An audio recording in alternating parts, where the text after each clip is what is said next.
Good evening and welcome to the nighttime heat of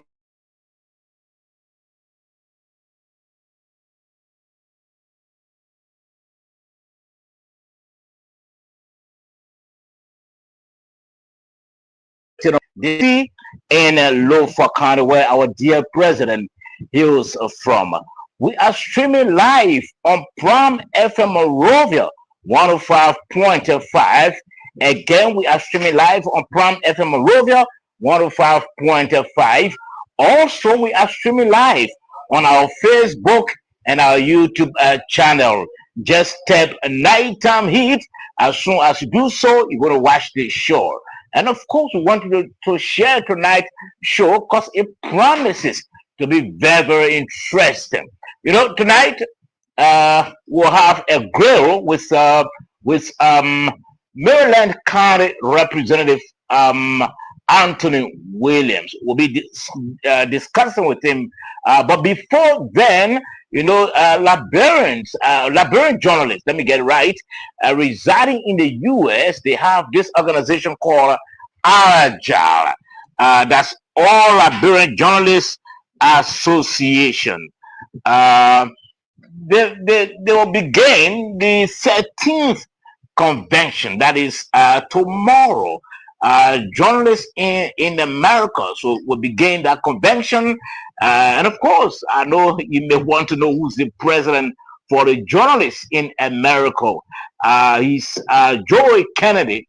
And of course, Kennedy and I, in fact, worked at Star Radio before. And so I'll be discussing with Kennedy any moment from now as soon as he joins the show so as to talk about the convention before we can have a grill with Mr. Anthony, Representative Anthony Williams. Well, tonight I'm running a solo show.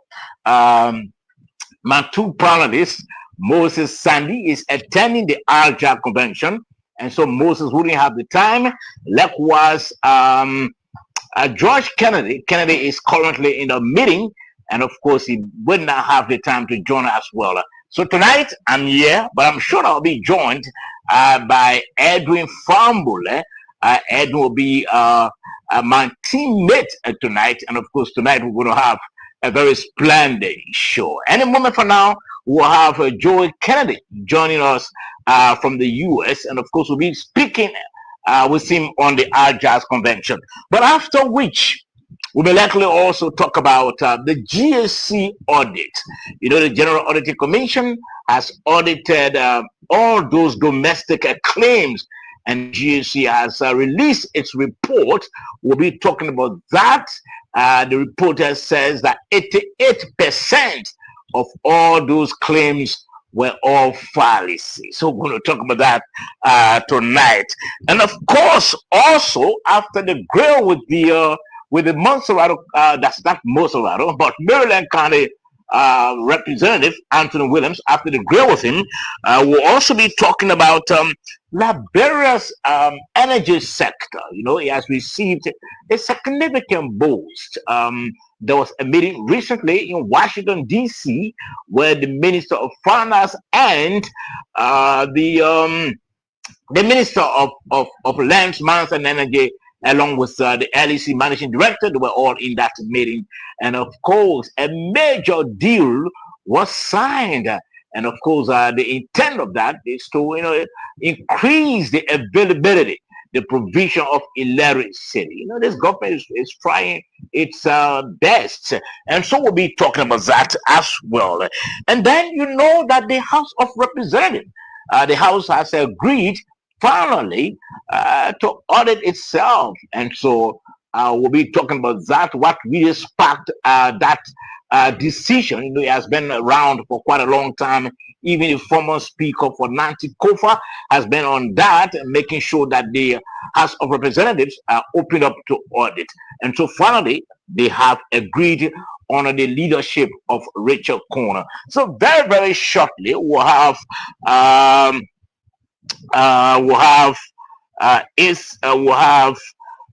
Joey Kennedy to join us. As soon as Joey joins us, we're going to talk about we're going to talk about He's saying that he doesn't have access. Can I talk to him? We're going to talk about the Agile Convention. He's trying to join us. He's trying to find it difficult to gain access, but we're still trying to establish contact with Joey. As soon as we establish contact with Mr. Kennedy, we'll talk about the Agile Convention. The convention is scheduled to start tomorrow, and of course, we understand that the Minister of Finance and Development Planning, Augustine Kwehi Gafwan, will be speaking at that convention as the guest speaker. I'm told that some government officials as well and politicians from Liberia are in the U.S. also to attend that convention. So as soon as we get Joey Kennedy, we'll make sure to speak with Joey Kennedy. I call him Joey because we've been friends for quite a long time, and of course. Joe and I worked for Star Radio, where the presenters of the I Beg to Differ. And so as soon as I get in contact with Joe, we're going to talk about the Agile Convention. But we wanted to share the show. Again, share the show. It promises to be very, very interesting. Tonight, I'm very spirited despite the absence of my two panelists, Moses Sandy and George Kennedy. They both will not be with me tonight, but however, rest assured, I'm going to sail through, and we're going to give you the best in terms of our program. So trying to connect with Joey Kennedy. As soon as we get Joey, we're going to bring you the interview with the Agile president. Agile is the all-Liberian journalist in the Americas. They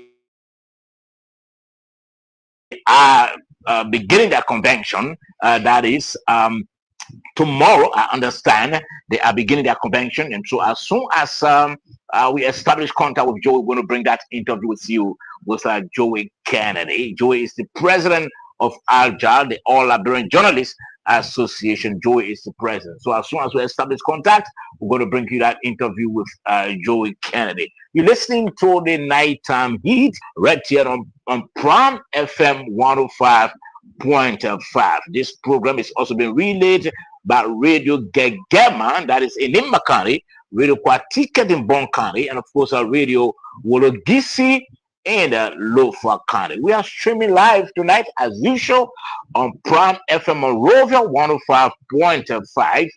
We are also streaming live on our Facebook page. That is the Nighttime Heat Facebook page, and also streaming live on our YouTube channel. You want to watch the show online? Just tap Nighttime Heat. As soon as you do so, you're going to watch the show. And of course, we want you to share the show so that your friends, your relatives, your loved ones, your partners can also follow and get to know what's happening tonight on the show. I know we are getting some troubling sounds from the internet, but rest assured, things are going to be better. We're still going to continue with the show up to the end of it. So please don't go away. Just be where you are. Take your radio, take your phone, and of course, follow this show tonight. It promises to be very, very interesting. It promises to be very, very fun, very interesting, because that's the nature of this program, to ensure that we'll bring you interesting discussion. So we're trying to connect with Joey Kennedy. That's the president of Agile. Agile is the All Liberian Journalists Association in the Americas. We're trying to establish contact with him. As soon as we get to Joey Kennedy, we'll bring you the interview with Joey. Also tonight at 8:30, we're hoping to establish contact with Maryland County Representative Anthony Williams. We're going to speak with him on a couple of national issues. And then after which, we do our own analysis of the latest information about our energy sector receiving a significant boost. The Minister of Finance, the Minister of Lands, Mines and Energy, and the Managing Director of LEC have been in Washington, D.C., where they signed a major agreement. I'm sure part of the agreement is to just provide more access, for all of us, to get electricity in our homes. So that's a major boost. We'll be talking about that tonight. The Minister of Finance spoke there, and of course, the managing director also will have the video. We have the tape. We'll be playing that as soon as possible. We want you to share tonight's show. It promises to be very, very interesting. Kindly share the show so that your friends, your relatives, your partners, all can follow the show tonight. We're trying to establish contact with Mr. Joey Kennedy. Okay. Let's try to welcome Mr. Famule. Mr. Edwin Famule has just joined us. Mr. Famule, welcome to the program tonight. Tonight it seems that you and I are going to run the show because the other two panelists are absent tonight. They will not be able to come tonight. So welcome to the program, Mr. Famule. Let me welcome you. Thank you, Mr. George, and good evening to our listeners in Liberia and wherever you find yourself in the world. I'm glad to be here tonight with you so that we can be able to give our people the requisite information that they need. Thank you, and I'm glad again to be here. Okay, we also want to thank you for coming. Tonight we're trying to establish contact with Mr. Joey Kennedy. Mr. Joey Kennedy is the president of of all Liberian journalists in the Americas. Mr. Kennedy and the ALJAC will resume or will start its convention. That is tomorrow, and of course, the Minister of Finance will understand supposed to be serving as guest speaker. But as soon as we establish contact with Mr. Kennedy, we'll bring him on so that he can tell us more about the convention that is coming up. And also at 8:30, we'll be grilling the representative of Maryland County, Anthony William. Anthony will be our guest. We're going to speak with him on a couple of issues for a few minutes, up to 45 minutes. And then after which, we're going to do our own analysis. But in the meantime, while we're trying to establish contact with Joey, let me ask you, Mr.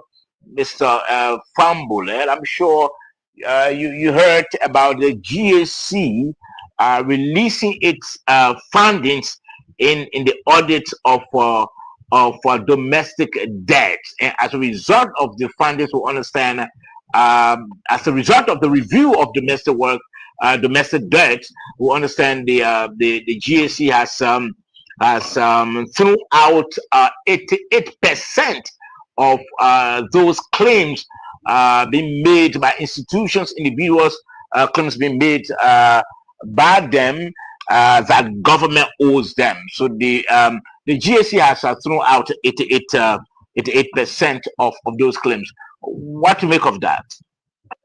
I think, Slobo, it is alarming that we've reached at this point where we've seen what was happening in our country a few years back. And when I went through that report today, all I could say, it was by the grace of God that this country was rescued somehow, because it tells you the level of bleeding that was in our system.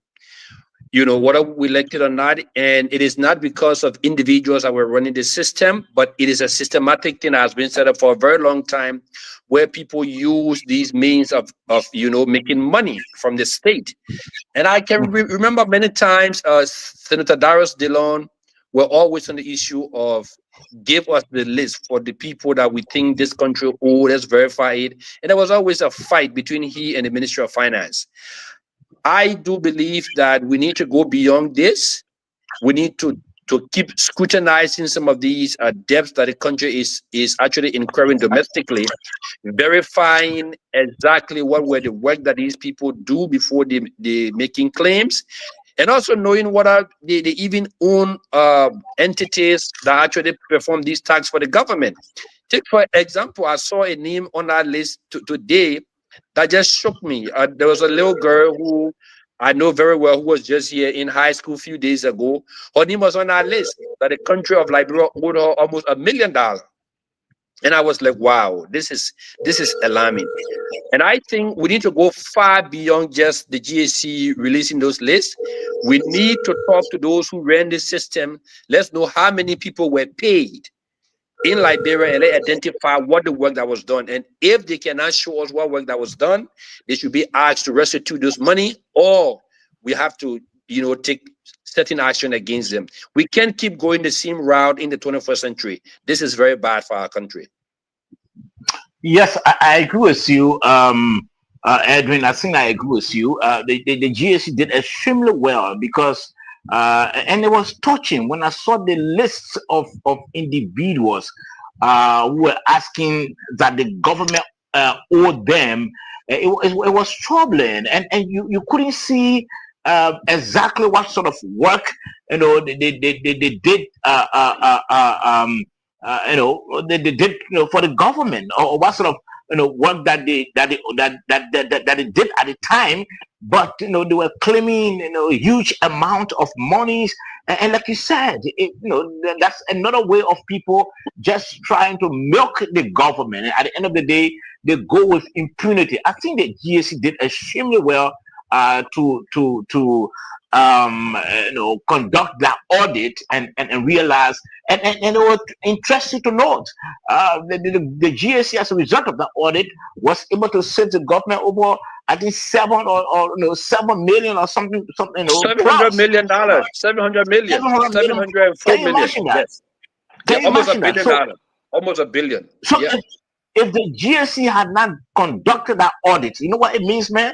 For the government to Yeah. pay $700 million plus, the government would Yep. have gone broke. But people were claiming, people were brave to claim, that sort of amount from the government. When I saw it, it's troubling. I said, but what's happening? I'm trying to get the list of some of the individuals. In fact, some of the claims that GSC could not verify. Let me just read through some of them. Masua Yantari, US 737 dollars. Can you imagine that? Mentor Stationery, 258. Monster Garage. Let me just name that, list our names here. Morris Toure, National Road Fund Office. Can you imagine? Office Express, huge amount. Usman Dukle. Okay, let's try to get Joey Kennedy quickly. Joey Kennedy is the president of AJA. Mr. Kennedy is the president of AJA. Let's try to speak with Joey. Then we'll continue our discussion quickly.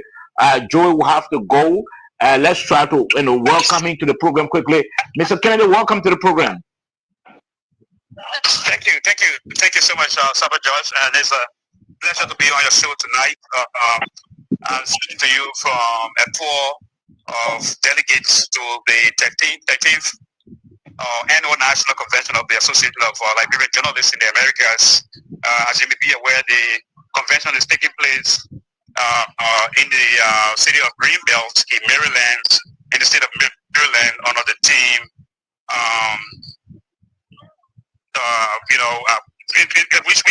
the team centers around investing in Liberia, encouraging investment, private sector investment into sustainable economic growth and development in Liberia, the role of the media, and is bringing together members of the association from all parts of the United States that are gathering here for the 3-day ceremony. And so, just so you know, we are right now having a tour at the National Mall in Washington, D.C., so there's a lot of distractions. So I might be a little bit distracted because there's a lot of people just passing by and sort of calling in. But just to pivot back to the issue, this is the second day of the convention. We, as part of the activities, we are touring a lot of historical sites in Washington, D.C., and we're just about concluding that. And this evening we'll be converging in the city of Greenbelt, Maryland, where we'll be doing presentations as part of the second day activities of the convention, where we're going to have PowerPoint presentations. One of them will be done by the former president of ALJA, Joe Mason. He's going to be making a presentation on the importance of taxes, and then we'll have another presentation on financial planning, and I'm going to do a presentation as well on human firewalls, how to prevent yourself against social engineering threats. And then tomorrow morning, we will be converging for our plenary section here in Greenbelt, where we're going to have presentations from a veteran Liberian journalist who is the presenter of the VOA Daybreak Africa program, Mr. James Balti. Also making presentation tomorrow will be the former Director General of the Liberia Broadcasting System and the Chief Executive Officer of Kakubef Farm, Madam Estelle Liberty, who's going to be making a presentation on the importance of agricultural investment in Liberia, challenges, opportunities, and policy implications. And then there's going to be a string of other presentations that will be made at tomorrow's gathering. And in the evening hours, we will have our inaugural ceremonies and the benefit banquet, where the Minister of Finance, Augustine Bay Gafuan, will deliver the keynote address on the team. So we are expecting representation from civil society, media, practitioners. We also have our colleagues from Liberia who were invited to the ceremony. I think I'm counting about 8 individuals, 8 journalists from Liberia that are also attending the ceremony, the convention here this year. So also, I just want to just quickly intimate that we're going to be having elections for officials of ALJA because the tenure of the current leadership has ended. So we're going to be having elections for president, vice president, secretary general, and treasurer and assistant secretary general tomorrow. So those are just a string of events that will are part of ceremonies marking our 13th annual convention here in Greenbelt. Okay, now, so before you go, let's ask a few questions. This is an annual event. Almost every year, you organize this convention. You pump in lots of resources. What do you achieve at the end of the day?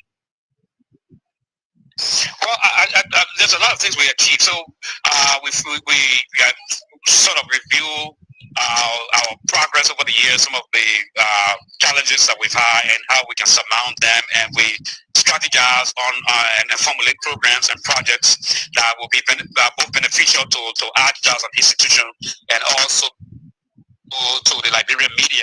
So as part of our benefit banquet, which at which the Minister of Finance will be speaking tomorrow, we normally have fundraising program for our media fund draft, which is an essential element of the convention. On an annual basis, we raise funds, and the funds help us to fund our programs that ALJA undertakes in Liberia. For example, we have 2 students at the University of Liberia that we've been sponsoring over the last several years in the Department of Mass Communications. Those students will be graduating this year. So as part of the media fund drive, as part of resources generated from the media fund drive, we pay the school fees, the tuition, and fees of those 2 students in the mass communication department. We also, on an annual basis, on a regular basis, provide training opportunities for our colleagues here in Liberia, media practitioners, and we provide equipment. So over the last several years, we've been providing laptop computers and macro recorders to a plethora of media institutions in Liberia, among other things. So this year we're going to also have the media fund drive, and the expectation is that we're going to be generating some funds that will help us to continue on those programs and projects, and also expand on some of the other programs that we envisage, because as an institution we always want to help our colleagues back home in Liberia. So even though we spend a lot, but we also generate something, and the purpose of gathering is to exchange ideas and also to ensure that we continually create the forum through which we can generate funding for our colleagues back home. Okay, like you said, the Minister of Information and the Minister of Finance and Development Planning is the keynote speaker for the 13th convention this year. What was the rationale selecting the Minister of Finance and Development Planning? Well, it's just simple. So we're talking about encouraging private sector investment as a key to sustainable economic growth and development in Liberia. That there is no other individual, at least in our own thinking, that is qualified to speak, to us on this very essential topic, because we talk about Minister of Finance and Economic Planning or Economic Development, and the team of this convention just centers around that. So we want to garner from him some of those programs, projects, laws, and reform mechanisms that the government is instituting as a means of improving the lives and livelihood of the people, and also creating an enabling environment for investment. We talk about foreign direct investment by Liberians in the diaspora, even people there home in the country. Back home there in Liberia. What are the programs that are there to enthuse or encourage people to invest in the country? We talk about the rule of law. If an investor comes into the country and there's an issue and they want to go to the court, what is the process like? How is the investment climate in our country? Conducive? Is it amiable? Is it friendly? So he's the most suitably qualified person. There may be others, but at least in our own estimation, he's the most suitably qualified individual that can speak to us on this very important topic. So it's against this background that we thought that Augustine P. Gafwa, who's also a practitioner and a specialist, is the most suitably qualified individual to speak to us on the topic, the central theme of our convention this year. Okay, so finally, before you go, I know you've been following the news back home about journalists and their welfare. The president of Liberia is trying to make some effort to get its own headquarters, journalists, conditions and all of that. How is how is AJA thinking to address some of the situations and problems, challenges facing the press union and journalists as well? Yeah, as you may be aware, the press union of Liberia is a very essential partner of AJA. We collaborate with them on an almost regular basis. I've been in conversation and in contact with the president of the union, and we've been talking. We've been having discussions on the press union headquarters project, and AJA has committed itself to assisting the union in the construction project. So we will continue to collaborate with them towards this end, and we will do whatever we can within our means to assist the press union of Liberia, because it's very important as a media development institution like ours to play a key role in showing that the welfare of journalists and the institution of the press union of Liberia are upheld, and that we support the PUL in whatever way possible to ensure that these programs and projects are effectively implemented. So we are committed to it, and we will continue to collaborate with the press union of Liberia.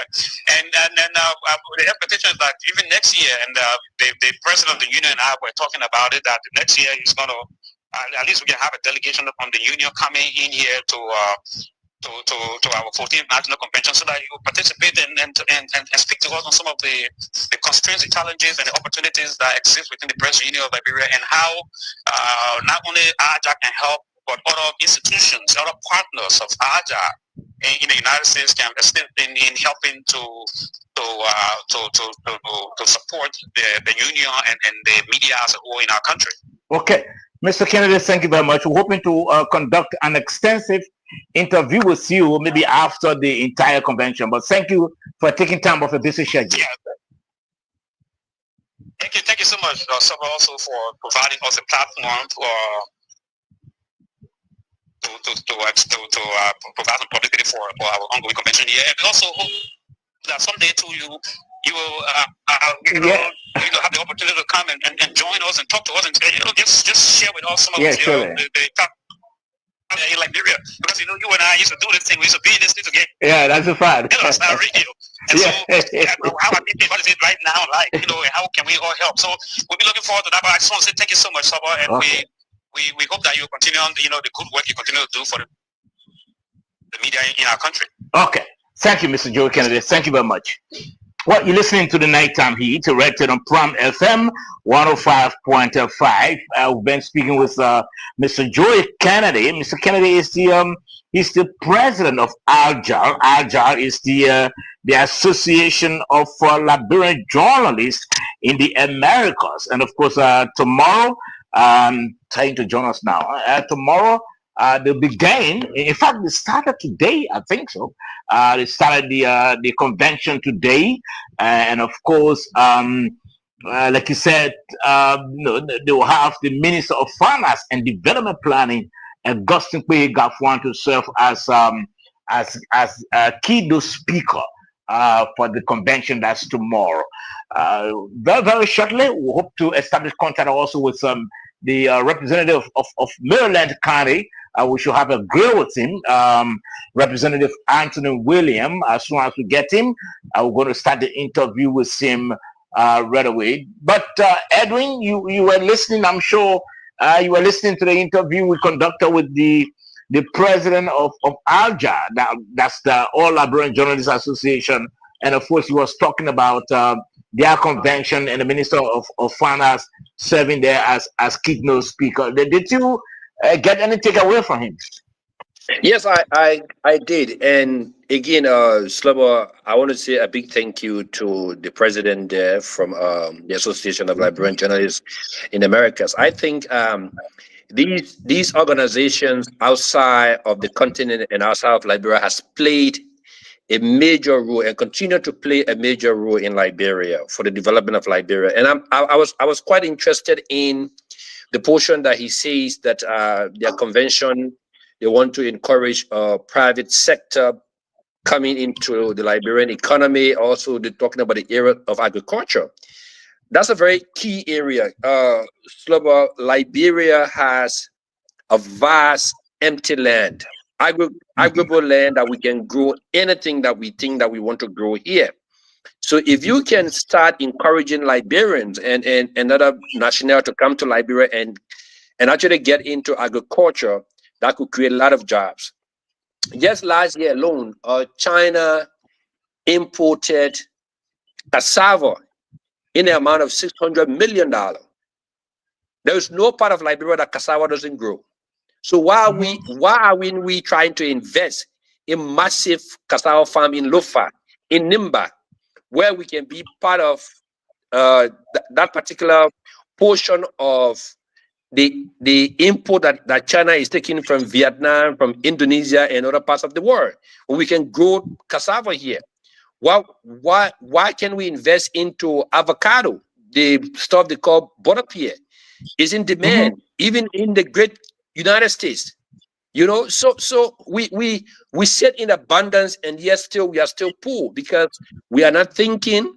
And I'm glad that Liberians are now trying to look this way, and the journalists in the United States, I think they are the best ambassador to sell this idea to other people in the US to say, look, we have a land that you can grow almost anything that you want to grow, and you can sell it outside of Liberia and make a lot of money.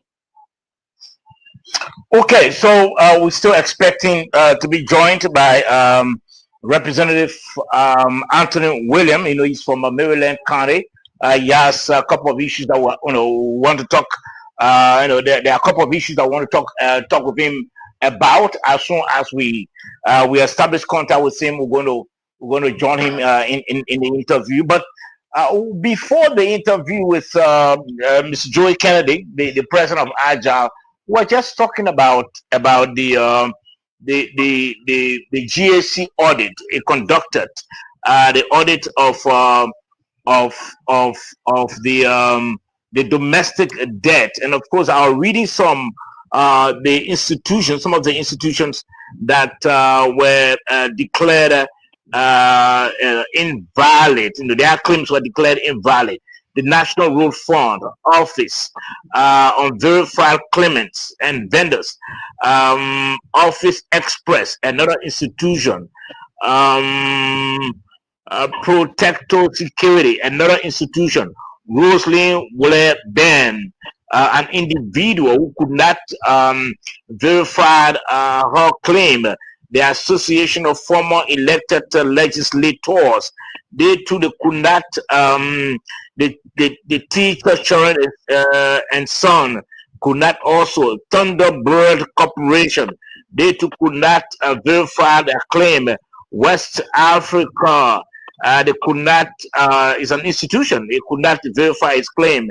Whistleblower Examination Council could not also verify its claim. Winners Construction Company, can you imagine, could not verify its claim. Vani G. Ma could not verify his claim. According to the General Auditing Commission, all these claims remain unverified because of the absence of essential supporting documentation. So then, why with an individual or institution come up to make claims when you know that exactly you can't verify the claim, Edwin? But Slumber, for too long, that has been the norms in Liberia. So you see, and that's why you see there is always a scramble for the job at the Ministry of Finance, where Mm-hmm. somebody wants to be the deputy minister for debt and expenditure and blah blah blah. Because when they go there, they start to look at all of these loopholes and think that actually they can make fortune out of it. You know, they go there, they see some document. Yes, there is somebody here who did job for Liberia in maybe in 1980, and that claim is still on the book. That company has been closed down, no document. Someone would just call them and say, look, just come and say, you know, your father or your uncle owned this company and it did XYZ. We'll be able to process it for you. When you get it, you give us XYZ. So these things happen when there is no system in place. But I think with what the GSC has now put in place, with what the Ministry of Finance is going to put in place going forward, we'll be able to actually track all of these things before you even reach to the point of even being listed as somebody who has done something for the country that needs to get paid. And if we can do this already, we can save ourselves millions, or not even to say $1 billion every year. Because just from this audit, we were able to save Liberia almost $1 billion, $704 million or so. You know, and what if we decide to go far back as 18 years ago when Madam Salif took power, and then we start to look at all of these different transactions that even went unchecked. People have taken millions of dollars out of this country just based on basically doing nothing but just coming to make a claim, and somebody put your name on the list to get paid, and then you get the money and walk away, and then they get their share. You know, the country is bleeding. The countries bleed a lot. Now, Edwin, do you think how it worked? I'm trying to figure out as to how does it work. Is it that they had people at the Ministry of Finance then, where some of these claimants, when they come and at the end of the day they enter deal with officials and say, look, the government owes me $10,000, but I want you to add maybe you can add about $50,000. I mean, 5,000 and makes it about $15,000, and when the money comes, you can get your court. So how it used to work? How does it work? At the time. So as you rightly said, I had a friend. I had a Lebanese friend who one time approached me if I knew anybody at the Ministry of Finance. And I said, yes, I know some people there. So, and then he said, oh, my father did some work for the government years back, but he didn't get paid. And I've spoken to this person. They said this. So I just said to him, I said, don't waste your time. The process now in place is that you have to be able to provide supporting document first to GSC. They will have to actually go through that document to know actually whatever you claiming you did the work for it. And if you cannot show any proof that work was done, why should your father get paid? So this thing happened way back, and I said no. So it shows that somebody may have said to him, man, just do the thing this way and let's see how best it can work. Whatever you get out of it, we get certain percentage. Look, Slumber, there's no rocket science. Most of the people that build mansions around here and get wealth overnight is not from their salary. These are the loopholes in the system that people just milk. There are people that have worked at that Ministry of Finance that today, even if you even calculate their salary, if they were there for even 20 years, they would have accumulated the kind of property and wealth that they actually accumulated in the last 6 or 5 years.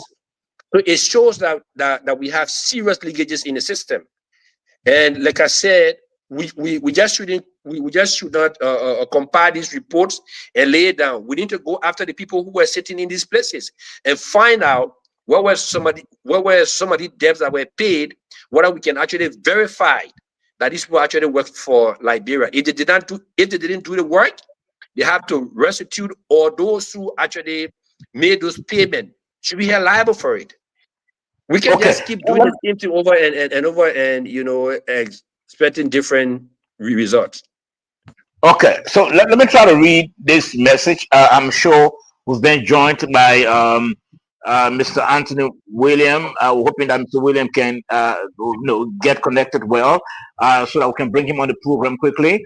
But let me read what the GSC released. The General Auditing Commission, the GSC, has thrown out nearly 88% of domestic debt claims filed against the government of Liberia, citing widespread irregularities, missing documentation, and unsupported payment requests in its recently released domestic debt audit report.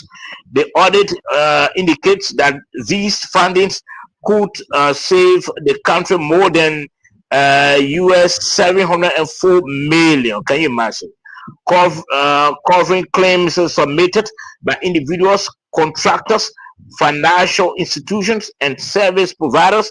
The report highlights a systematic weakness in Liberia's domestic debt framework, revealing a pattern of inflated and unverified obligations. According to the GSC, a total of 784 claims totaling US 770.8 million and LD 5.05 billion were submitted for verification. After months of review, only 342 claims value at US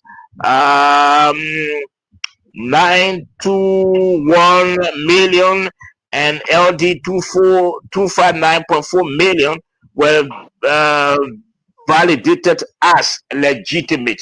So it's serious, with that about huge amount that false claimants will have stolen from the government, over 700 million. It's serious. But let's try to welcome.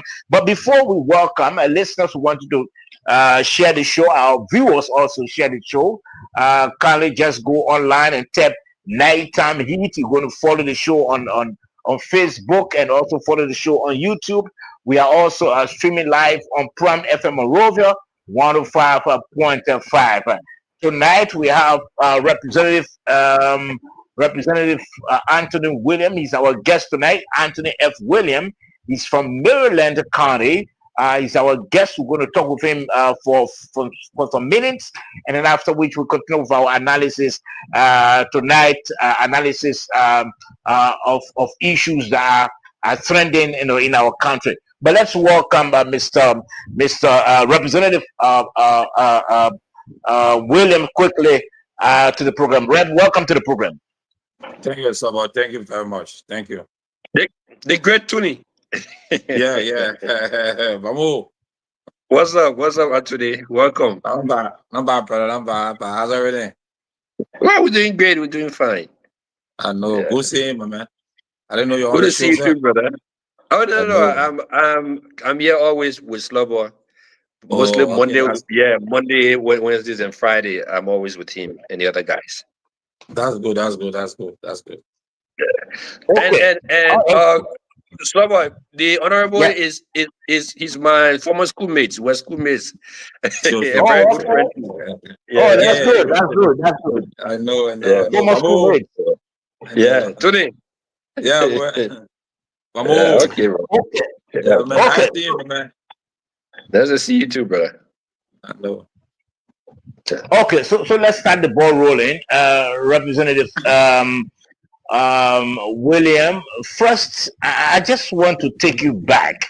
I know you will say, well, it's an old story. It's something that is older, but I'm sure people want to know still.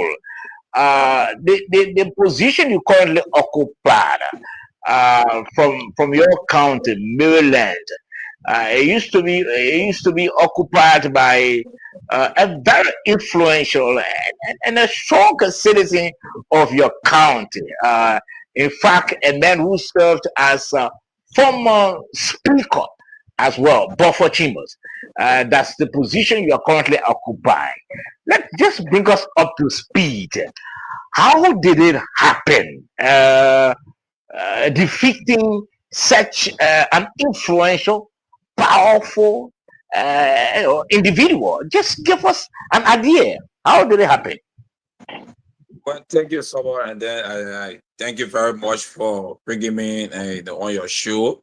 I must first of all extend my thanks and appreciation for the effort, apply getting me to come and speak to our people, on your platform. And I want to say hats up to your audience, and then thanks to your panelists, your co-host, my friend and brother, Bambole. I want to say thank you very much. Like you said, it's an old story, but I think it's something that worth telling. Everywhere I go, a lot of people, encounter me, always want to hear, how did it happen, because it's something, that is unbelievable. But well, like Vamos said, some of us that came from the student background, when you engage into the student activities as you go through the university, the high school, they prepare you to be able to engage any political engagement at any point in time, or any political activities. It prepares you to be able to engage them. So there was sometimes back when I left the university and I transitioned to the Federal Regional Librarian, you fly. And then in 2016, I was asked by the young people of Maryland County to go back and go and serve as a keynote speaker for the youth gathering in Calocan. And then I went back, I made the assessment in the county, and I got to realize that there was a space in Maryland County that needed the voice of the young people, very powerful voice too. And the rest of the young people that were there, they had the ability to put on the same type of fight, but actually, because of the environment they found themselves in, they didn't have that kind of bravery, to go into the process. And then I went up a vouch for the young people in 2017, and I made a significant mark in 2017, even though I was defeated. And then I did not, I worry or got disappointed because I was not successful in 2017. And then I came back after 2017. I decided to go after a job. And then at the end of the day, we could not get a job from the government on grounds that because we contested against somebody on the party ticket at the time, and then we were being denied. And all through, we decided to challenge ourselves academically, and when we applied at the National Fishery and Aquaculture Authority, which is NAFA, on NAFA, and then we were opportune to serve as MAE at the National Fishery, which we were grateful. At the end of the day, in the same 2018, 2019, I was sent to China. When I came back, I was put out of NAFA, on grounds that somebody wrote on Facebook, and they tagged me in the post, and then I was the one who engineered the person to write against the former speaker at the time, and then I was removed from the National Fishery and Aquaculture Authority, all because somebody did a post on Facebook and tagged me in it, and then they removed me. And then I decided to retreat to the county, in the district, and really start my work. And I went back, the young people, the older people, the tribal people, all of the citizens thought that it was important that I engage the process. And I engage the process very committed and fearlessly persistent with the arguments, giving the people the roles and responsibility of a representative, and why is it important for a young man like myself to make such a challenge. And then a lot of people start to follow me and start to follow by my record. And like Mamo said, and I would like to encourage a lot of young people who are going to school now, your role that you play will serve as a reference for you to move for any job or anything you want to do. So the guy decided to roll back on my activities during my school days, how committed I was, how passionate I was, how consistent and respectful, all those things. They started to dig up my history. And then at the end of the day, they trust me and went into the process. Thanks to our people, we cannot explain all now, the citizen, the young people, the tribal people, all of the citizens thought that it was important that yes, indeed, I take the mantle of authorities in Cleveland Southern District, and then on our fateful day, which is October 10, 2023, and they made a decision, voted me, and 1 million at the end of the day was being challenged heavily. And then the former speaker brought me to court. We spent almost 4 months in court after NET declared me a winner from October. So October, November, December, January 2024, and 25th went back for re-elections again. The Supreme Court ruled that we should go back for re-election, and that was it. And went back. Yes, still the people after 4 months, they were still persistent and committed in making sure that I become the representative, and went back into Old Solocan and make that historical voting successful in Old Solocan. So I was now successful, and I came to town. I chose just to represent it and let Sleeping Dog lie. But all in all, I'm grateful to the young people. I'm grateful to the people of Old Solocan District. I'm grateful to the student communities. I'm grateful to all of my friends, who gave me the opportunity when we were in school. The student activities, they were always giving us the opportunity to allow us serve, for which prepared us for what we are today. But actually, I'm grateful to the people of Cleveland Southern District, and thanks to all of those brothers and sisters who helped me along the way. Okay, so thank you for your opening comment. Viewers who wanted to share the show. Tonight we are speaking with for a few minutes the man who defeated former Speaker Beaufort Chimbos, very powerful political figure. A man, in fact, who when he spoke, many people want to listen. But this young man was able to remove him through the ballot of the box. Today, former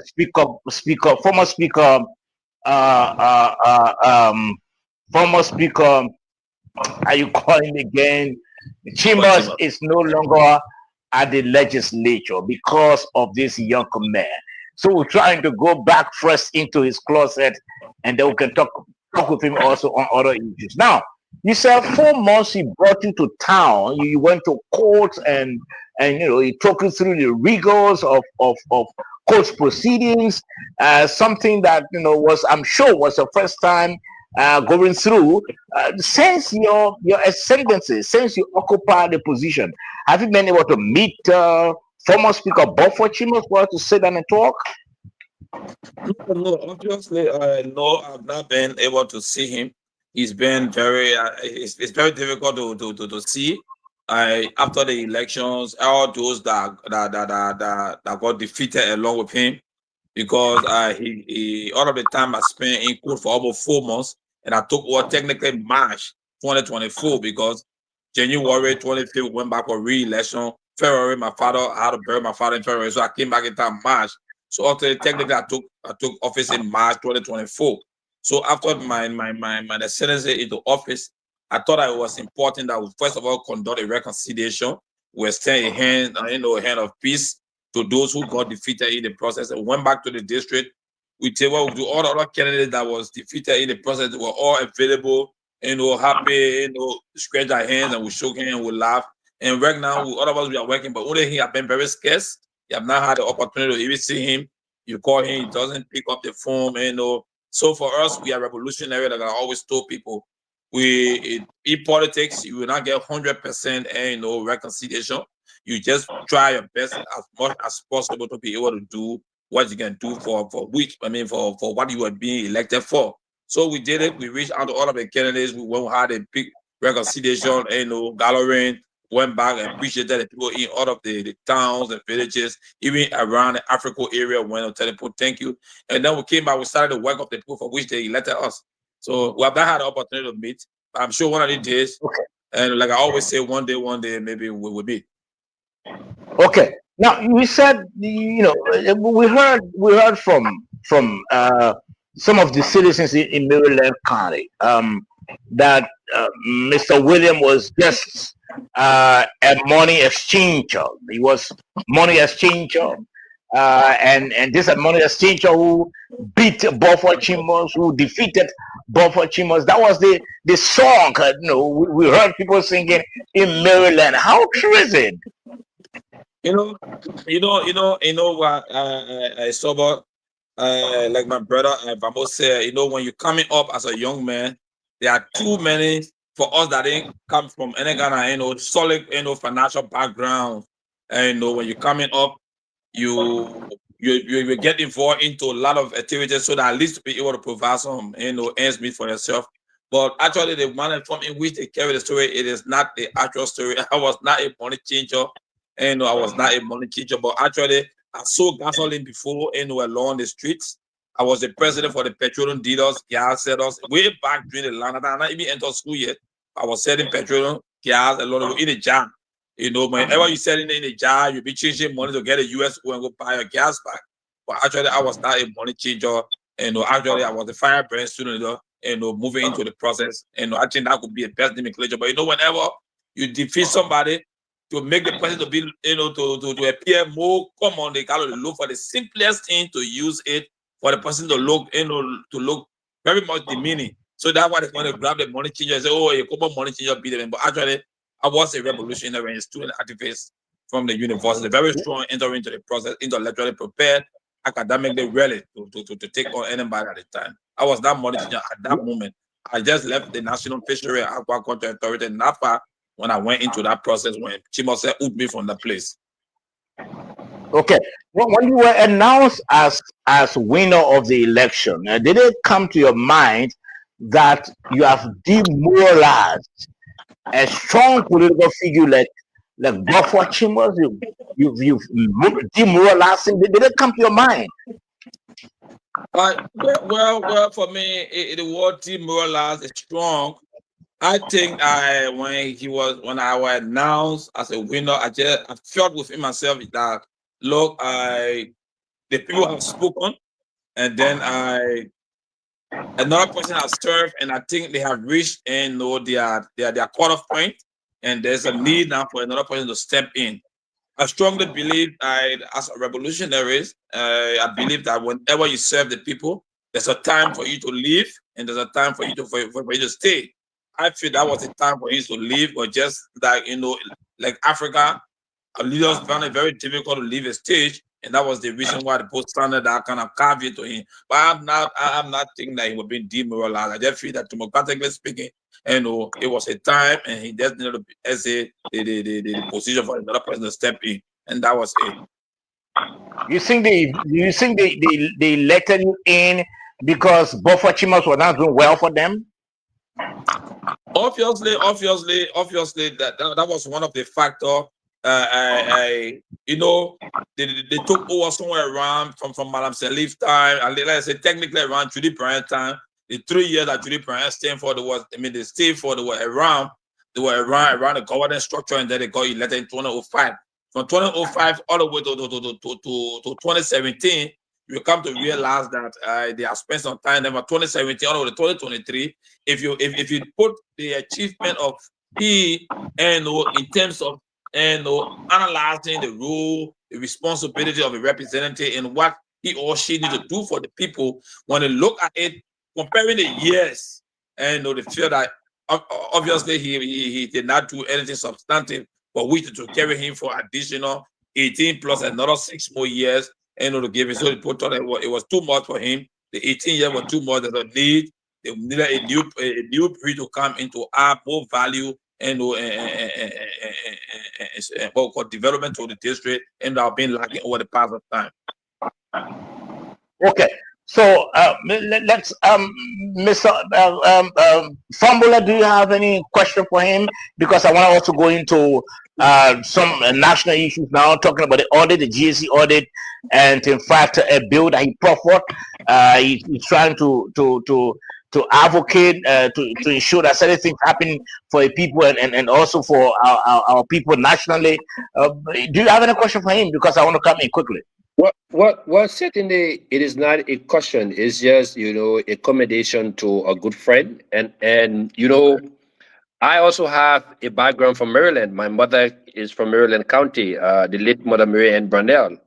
Yes, so we have a stake in our county. So I was glad that Anthony William, young man, as he said, fire burning in the student community, was able to actually put out a fight And like you said, to win a sitting speaker, it shows that Anthony had worked his way through the ranks and file of the people, within his constituents. And hat off to you, my brother. And again, like he rightly said, former Speaker Buford Chambers was known as one of the fire-burn lawmakers during the time of Madam Sirleaf.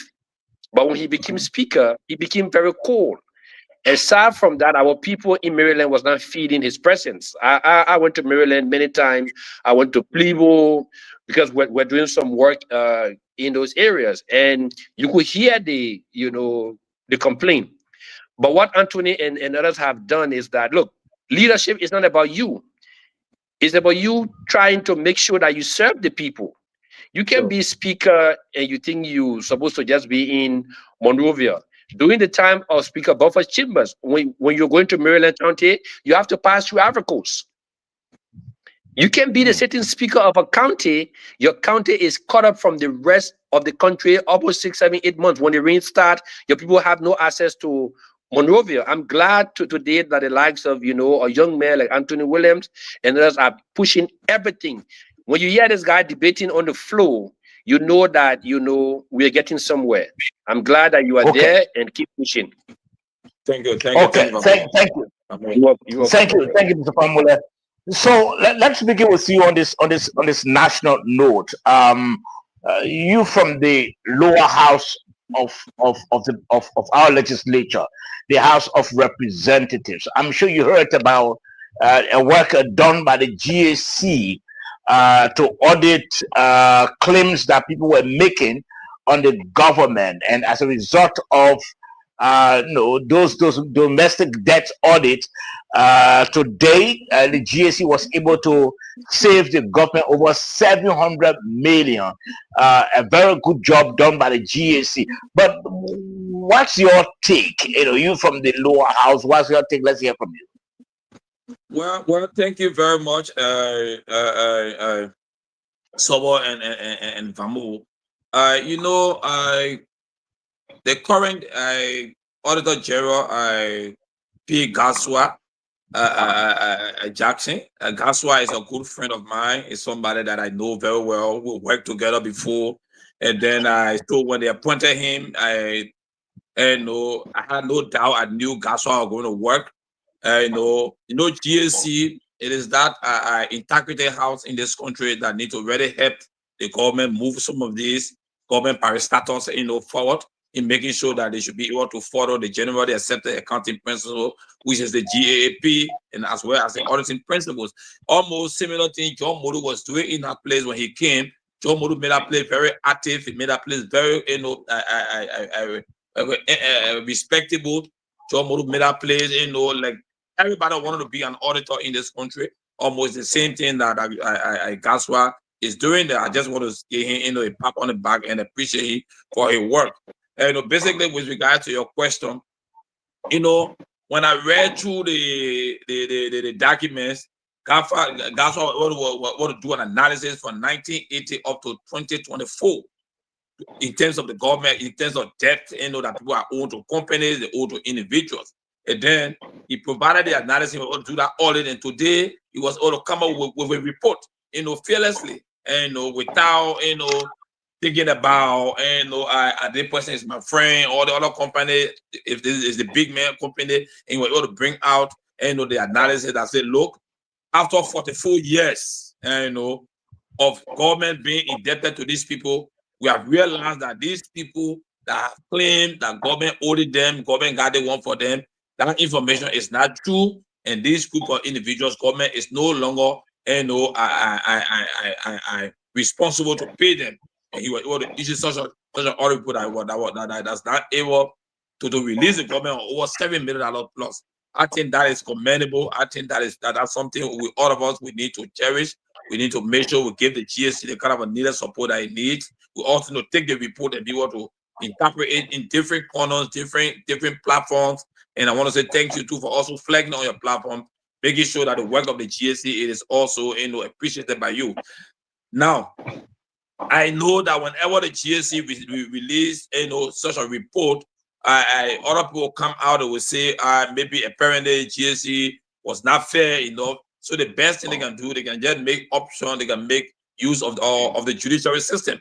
Because when the GSC comes out and say that the government is not obligated to you, and the government not owe you any money, if you feel hurt about that, if you feel you should get a strong case against the GSC, I think you can also make use of the code. But I think GASWA did extremely well, and dating back as far as 1980 all the way to 2024 to punch all the kind of information to release the government and the Liberian people from all of these debts. I think that's something that is laudable. As a lawmaker, I will always stay and work a lot. I think I'm also on the PSC, the public account, and when we're having the public account PSC hearing, I think I'll be very strong to make sure that we'll give the GSC the kind of needed support that it needs.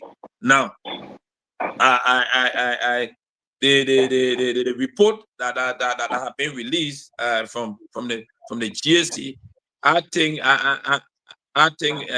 government need to make sure now people that will be getting into contracts or company that will get a contract with government should be company that will be well established.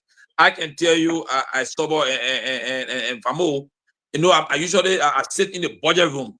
Sometimes if they bring the government debt, if you look at the government debt and the one that they want to pay, every budget year you get scared. You get a threat, and the finance ministry, the team from the finance ministry will be telling you, oh no, this is a debt we got to pay. And because of the debt, most of the time, IMF, the World Bank giving them problems during the budget cycle. Because you cannot be indebted to the point and then you still be taking money from people, So I think this with the GSC report, I think now we'll have some relief. We're almost over $7 million, and you know that the GSC have freed the government of Liberia. It's something that is commendable, and we all need to give GSC the support in every corner. Even the judiciary system, when they run to the judiciary system, make sure they should do a due diligence to whatsoever that they will bring to them, making sure that that individual that will come to you, when it is for them, when it is justified, whether yes, indeed, GSC had an oversight, fine. But if it is not justifiable, they should also help them to get a case off the back of the GSC. Okay, you're listening to the Nighttime Heat right here on Prom FM 105.5. This program is being relayed by Radio Gegema, Radio Kwatika, and of course, Radio Bong as well. Radio that's Kwatika and Bong County, and of course, the radio will be in Lofa County. Now, let me ask you: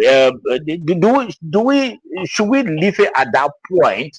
Because there are individuals who think, Representative William, there are individuals who think that we need to further we need to further investigate those who are making false claims against the government, or should we just leave it at that point, since that their claims have been dismissed, and we don't need to press any sort of charges against them? No, but I think once the GSC have disputed their claim, for me, and we got more things to do. We got a lot of things to do to go after to have the country moving forward. One thing more that the GSC has provided all of the payment facilities, all of the financial documents that justify beyond all reasonable doubt that yes, indeed, these people, we are not obligated to them as government. We are not obligated to them as country. I think we need to move forward. We got all of bigger things to do than to be running behind against it. Oh, you're attempting to defraud the government. So we coming after you. It will just be another money to be wasted. In a more that we have established that we are not obligated to them, they are not obligated to us. We let them part. We part way. We go on our way and find another thing to do for our people. So we don't need to be going after them again. The money we take to go after the in court. We better use that money to recondition the rules. We better use that money to find water for our people. We better use that money to put in the healthcare system and forget about them. Yeah, but it has been established. And accounting why, auditing why, that we are not indebted to these people. I strongly believe the government of Liberia don't leave them.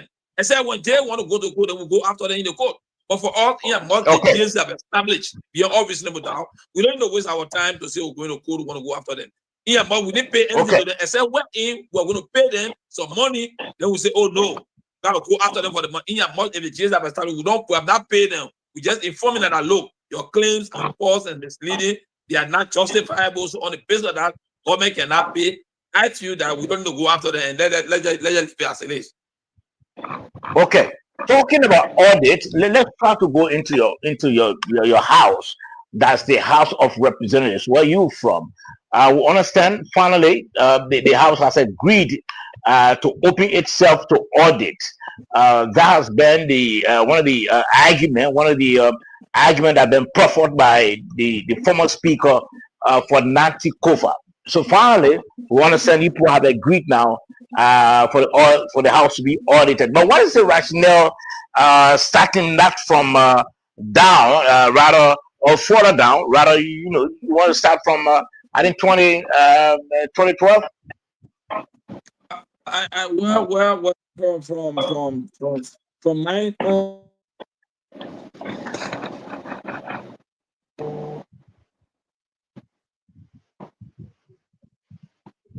The internet it's we're trying to fight with it. Listening to. Hello. Yeah. Yes. Go ahead. Yeah. So from my own observation and my own conversation with the entire conversation surrounding the House of Representatives to be audited, I think they were taking into consideration the statute of limitation. And that's one. Two, they were taking into consideration the competent authority, that was in power at that time. So they wanted to fit in from 2022 to that of 2024. So the competent authority in between that they still have someone around. That's one of the reasons. They projected for which they took that period to do the audit. But for me, all in all, I strongly believe. For me, what I wanted is that look, the audit must come. In as much that it has come, I think we need to go into it. So I think that was the justification that they provided, and the statute of limitation in terms of the audit. That's one of the arguments they provided yesterday. I did want to ask one Prince Quinian asking why, we take it for 2022. They say one is statute of limitation, and we talk about competent authority.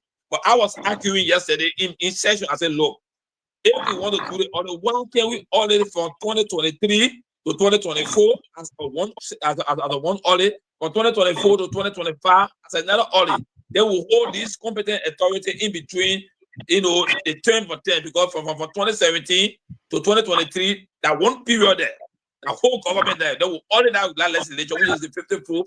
Then from 2024 to 2025, then we can take on the new 55th. But they said, no, we should take it for 2022, statute of limitation, and of my own. One of the main reasons I voted for Ian was that the argument was there for the term they took it from and where we are. My focus was let us just open the space for GSC to come, because once auditor move in, they got so many ways of asking for more documents that will link you to another year. I'm sure of that. Okay. So talking about the house being audited, what do you think? What sort of impression or what sort of reflection will it have on the lower house? Because initially, this was one of the major claims, one of the major arguments being put forth by Representative, former Senator, former House Speaker for Nancy Kofa, but that didn't happen until now. So, how do you think? What sort of reflection it's going to put on the current body or the current leadership of Richard Coon? Well, for me, specifically, this country called Liberia, you have a genuine issue to take on Anthony Williams on the issue that is about. And then Anthony Williams will find a way to spin it around another issue to distract you. The removal of the former Speaker Kofa, it was not necessarily on the basis of audit. He wanted audit. No. Because if you look at the 2024, the 2023 budget outturn, if you look at the 2023 budget outturn, at which time some all were there, you will know that they budgeted for the former speaker around 2 million. The outturn was around 4 million plus. If you look at the outturn for former speaker Chimos, the outturn was also more than they budgeted. So the argument at that time, it was bordered around conflict of interest and different issues, different with the budget. But be as it may, for the sake of the argument, be fine in some favor, they said he wanted audit. Fine.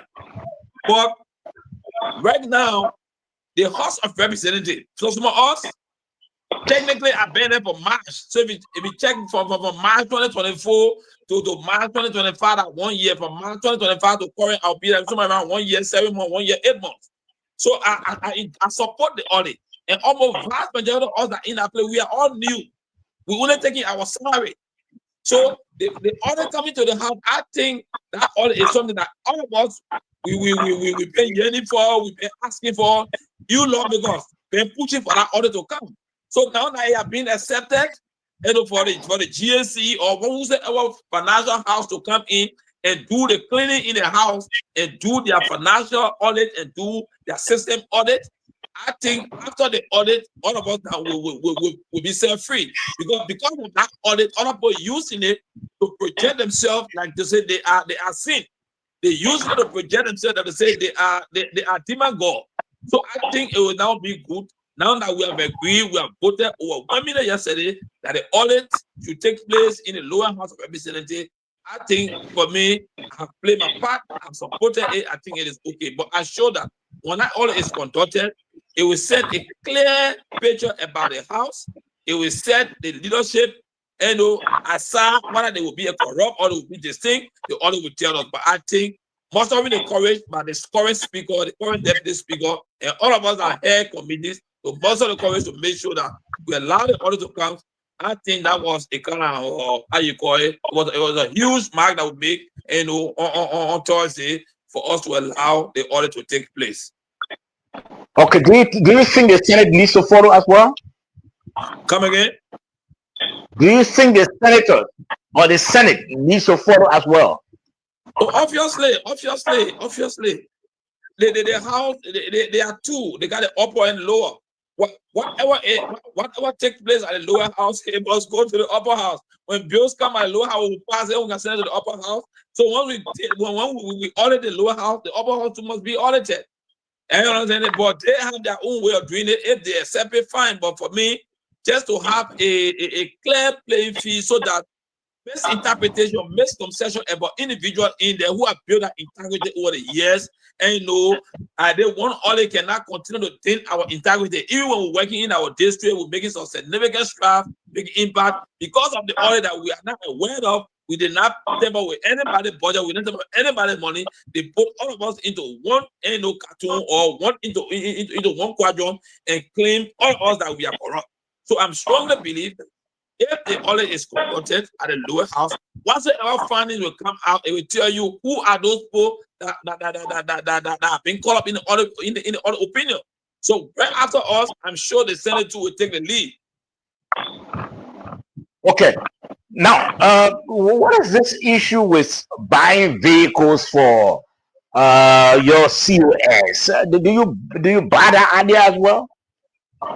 Well, I'm on the public. I'm on a public media right now, so I would not say my colleagues, they did not do well. But for me, as an individual, since I entered the national legislature in 2024 in March, given my background in accounting and public administration in economics, I strongly believe that the best way to address the needs of an individual, the needs of human beings or workers, is to increase his or her salary, and then they will be able to get goods and services for themselves. I strongly believe in that formula. But if you cannot increase the man's purchasing power, for him to have that power to access goods and services, and you leave him at a lower level, and then you bring another responsibility and put it on here like a vehicle, you won't be doing any good. So that is the reason why when I entered the national legislature, when I saw the pay grade of the COS, the entire 16 staffers, I put a communication on the floor that said, look, for the staffers, including the stenographers, the people who are in section, including the central administration and the staffers in the Capitol building, their pay are very low. These people, income not be increased because they are the one who defend us in the district. They are the one who are representing the purpose of government. You cannot have a COS who is making $600 and then they take out $135 as a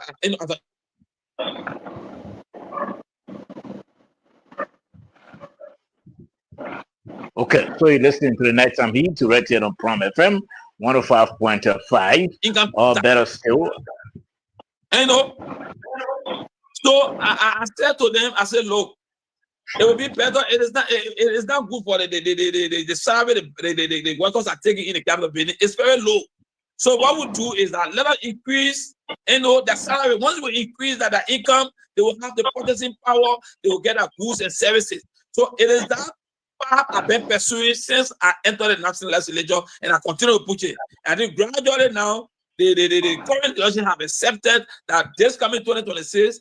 The income or the salary will be increased of the workers. But to my almost surprise, I just I think yesterday or I think Tuesday section, I just saw on the agenda, COS should they should buy cars for the COS. So I was like, who make this suggestion or who proposed this bill? And then I saw few comrades, few colleagues, their pictures have been put up on Facebook, arguing for the COS to have a car.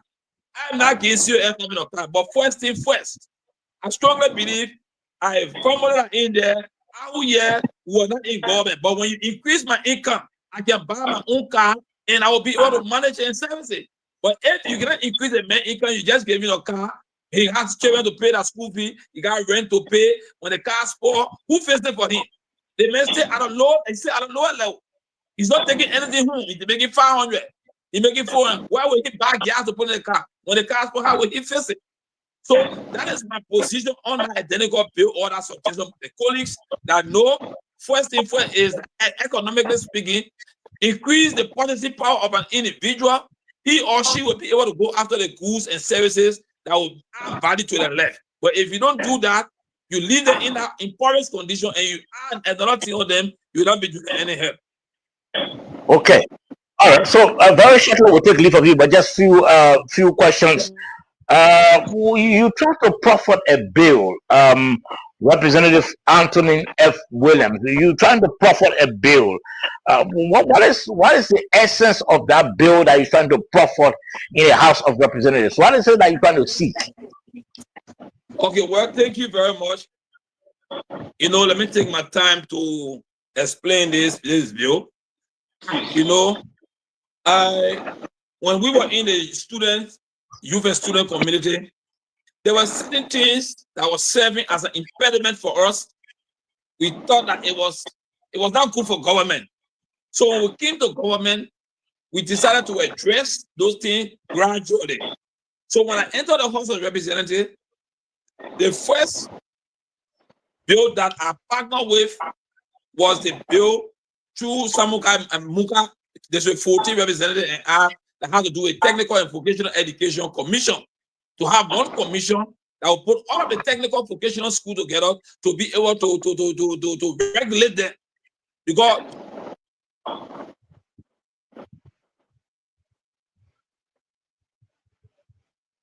you're listening to the Nighttime Heat right here on Prom FM 105.5. Okay, you can go ahead. Okay. So that was the first bill I was put to have a technical and vocational education commission.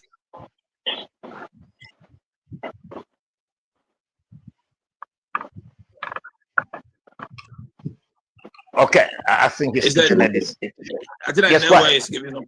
So yes, go ahead. So they had to have the technical. They would have the commission on higher education. So we thought to propose that commission on technical and vocational education, and I think it passed. It went to the upper house. So coming to the bill that I just proposed or I submitted on the floor, I sat down by myself and did some analysis, interacted with ministers, directors, commissioners all around. Even when I was when I was not a representative, I've been thinking about that identical way how we can solve that situation with our people until I got elected. So when I got elected, I decided to do a research on the bill that I just proposed. How did I manage? The first thing I did was I went to some line ministries and agencies and other areas. I asked them, do you still have a board? They said, yes, we have a board. I said, but who are those people that are on the board? They said, oh, they said, not let me just forget about individual then. What are those ministries on the board? Oh, Ministry of Finance is on the board, Ministry of Justice is on the board, Enfield, how you call it, Health Ministry on the board, Lens Mine is on our board. They just call all the government ministries and agencies they on the board. So what, like for example, one entity, they get about 5 or 6 government ministries, they are serving as board chair, statutory board members, they all there. So I asked them, how effective are those people who are serving as a board chair? According to people said, no, they don't even come at time. When we work on our AWP, which is the annual work plan, so even have them validated. At times, the minister is out, the other board member is out, the other board member, they're going after their own ministry and thing, we can't get them. So now we have our AWP, our annual work plan right in our hands for them. So now almost 2-3 weeks. The board people are not here. That's one. 2, when we prepare our quarterly report to send to the board for the board to go through it, the board will exercise actual due diligence and quality and efficiency and effectiveness on our work. Just how you send it to them, they will send it right back to you. That I say for them, that alone shows that there is a poor effectiveness and oversight in terms of your working in an entity. He said, yes, that's true. It's happening. I said, 2, I want to find out. Are you still giving board fees? They said, oh no, we don't give him board fees like before. The way it was to be, we gave board setting.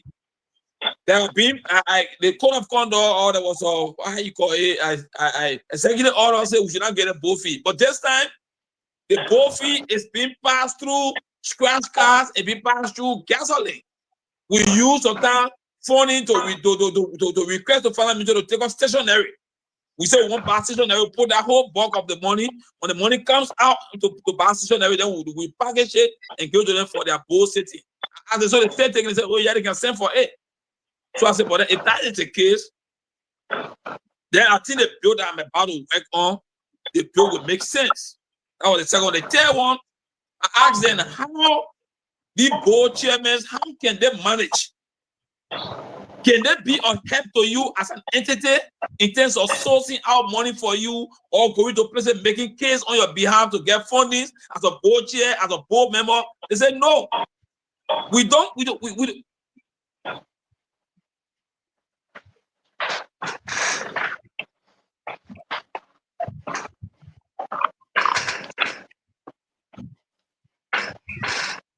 Listening to the Nighttime Heat right here on Front FM. Yes, sorry. Yeah, man. I don't know. Go ahead. So, am I class over? Yes, go ahead. I should go ahead. Yeah, so yes. I asked them, for the board chairs, how can they be a help to you in terms of financially supporting your institution, going out, making case on your behalf? They said, no, it don't happen that way. That was the third one. So I told them, say, for example, all the board chairs that preside over your various entity, all the ministries, you guys and the ministries, or some of the agencies, you have to do the same way. Your work are interrelated. And you don't see the conflict of interest. Your work are interrelated. They say, yes, the work are interrelated. So, for example, interrelated, the Ministry of Agriculture. The Minister of Agriculture, he is the board chairman. For CDA, the Cooperative Development Agency, is another agricultural entity there. He is the board chairman for NAFA. He also provides coverage over how you call it, LPMC. How can they be providing help for this board chairman coverage for this entity? And at the end of the day, they are in the agriculture sector.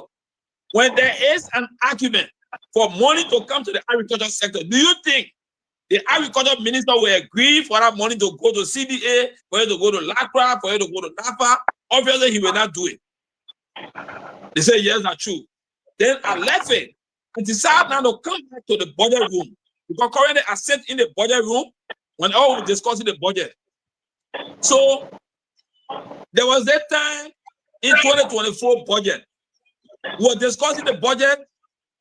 One of the entity was having a work to do in some of the counties. For example, let me just use agriculture. For example, the Ministry of Agriculture. The Ministry of Agriculture have money in the agriculture budget for farming tools, to buy farming tools, to empower the farmers across the country. That teamwork that agriculture are going to do, CDA, the Cooperative Development Agency, will also involved into farming tools. Help the farmers in the swamp, help the farmers in different areas. So if you ask the Minister of Agriculture, say, look, the money on the Minister of Agriculture, can we take off 500,000 and put it on a CDA? You will not agree. He will tell you no. The Minister of Agriculture will implement this work, will make sure we account for it. We can't get rid of CDA. Conflict of interest. For example, the Labor Water is providing oversight of Waste Commission. If there is money in the budget on water and sewer and have to do with what we call rural water, and you tell the LWSC boss, say, look, the money, give portion A to Waste Commission because the money at Waste Commission is not enough, they will not do it. Everybody are being protected of the institution. It's just human nature. So what is the essence of the man being a board chairman for an entity that he or she cannot provide a support for to get it? So on the basis of that, we say no.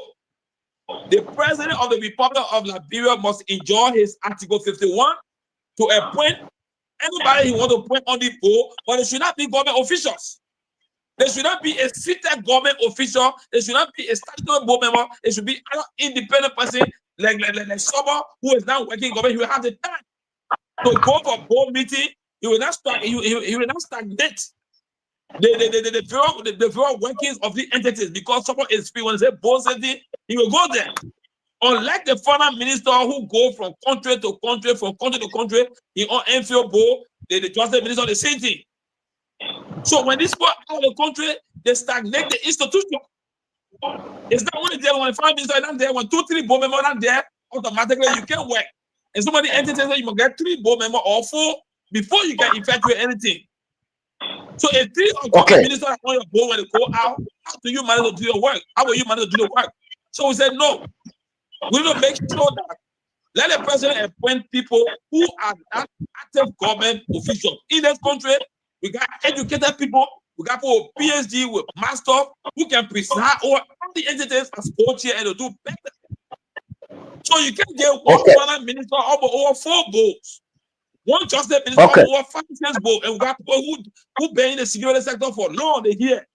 So people who been in the legal sector for long they here, they can provide better board chairmanship, and the justice minister can focus only on the justice ministry, and the foreign minister can focus only on the foreign ministry, and LWSC can focus only on LWSC. Agriculture minister can focus only on agriculture, and other people provide a board chairmanship for the people.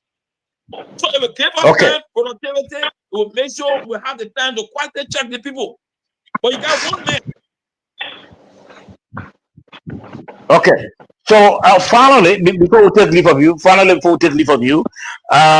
it's one thing to cast a bill and prefer that bill. Another thing to have the lobbying power to be able to lobby with your colleagues to have the bill passed.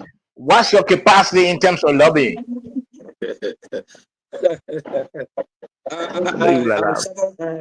My brother Vamo just told you, once you come from the ranks and file that we went through to reach at this level, you are already being prepared. The only thing Vamo is looking for now, he's just looking for the stage. If he gave him the opportunity to state the way he looked for the national legislature, he will perform better. When he had his finished schools, he's being processed, he's only looking for the area. So like what I mean. I was being processed, I was only looking for the space. Now I am there. I need to make an adequate representation of across the entire youth and student, the young people. It is that space I'm occupying. So currently on the floor, with a little short time I'm spending there, I got colleagues. I got common, lawmakers that will met there who know my capacity, who know how well I can articulate the issue and the bill that I'm proposing. In fact, it had already gotten enough support before even I introduced it because it had been signed by Honorable Emmanuel Dan, it had been signed by Honorable Jeremiah Kausoka, it had been signed by Prince Quinn, it had been signed by other people as co-sponsors.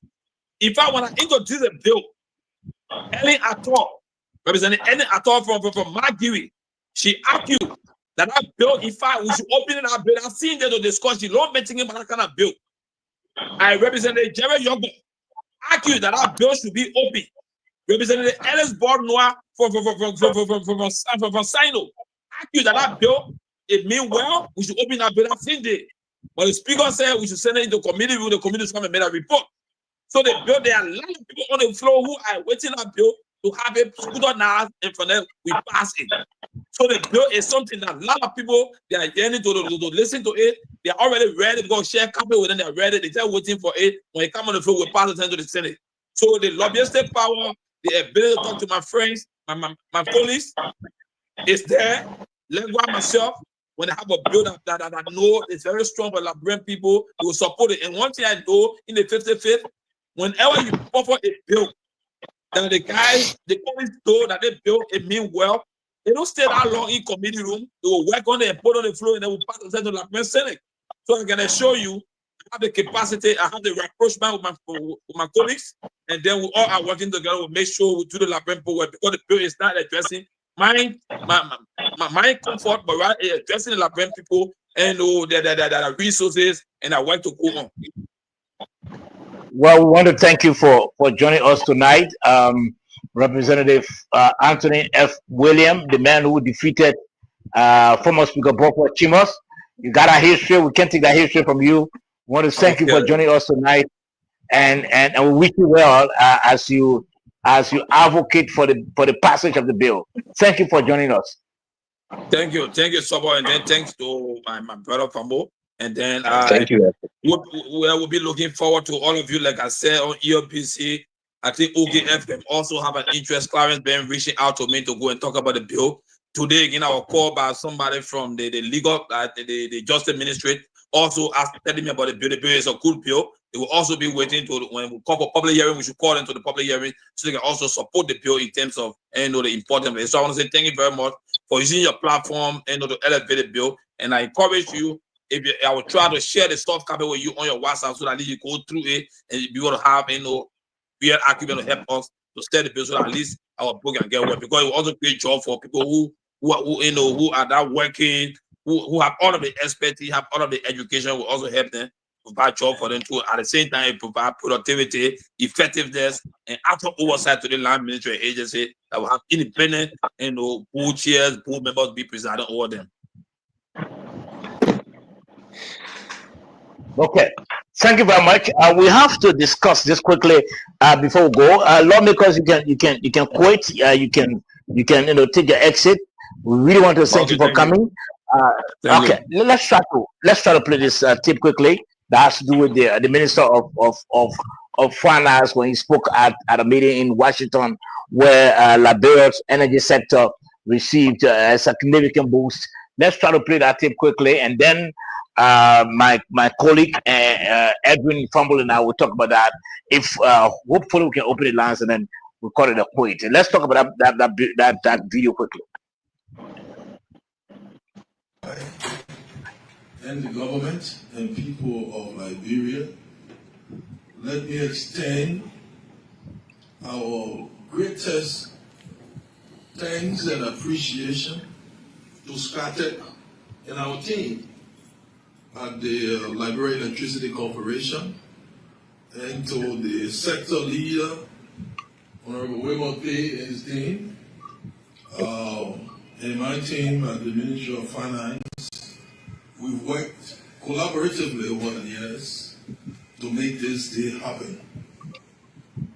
President Boakai was inaugurated on the 22nd of January 2024, and one of the sayings that he lost is that he didn't come to curse the darkness, but he came to power to light the candle.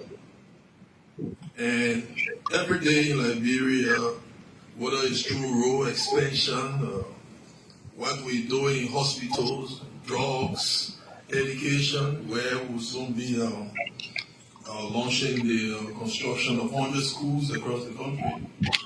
The fiscal sector, where we are improving the price of civil service every year. making sure that they get paid on time, and topping up salaries as their budget expands. And he's lighting the candle. Some of the candles he's lighting are small candles, some are big candles. But today we're not just lighting candle, but we're lighting the light. It's not just candles. Energy is so critical for the delivery of our development agenda. We have a huge development agenda called the Arrest Agenda for Inclusive Development, 5-year development agenda that has key sectors. Beyond this, we in Liberia, working with the World Bank and the African Development Bank, have put together the Liberia Energy Compact. President Boakai joined colleagues, the World Bank leaders, and ADB leaders in Tanzania, where we concluded or we signed our compact. And one of the main goals is to increase access to electricity to nothing less than 75% in the next 5 years.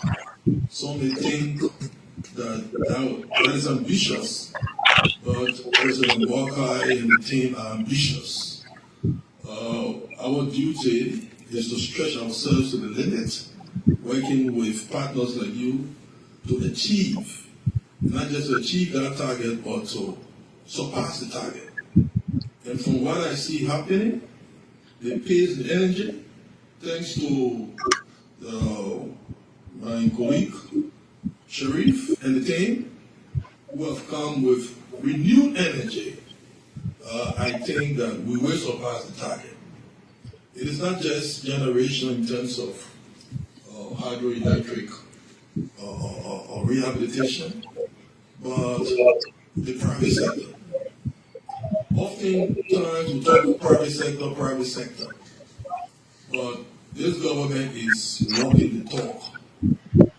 This agreement with SCARTEC that brings home 23.7 megawatts of power to the power sector is a good signal to the private sector. We need more. We need more, not just in the power sector.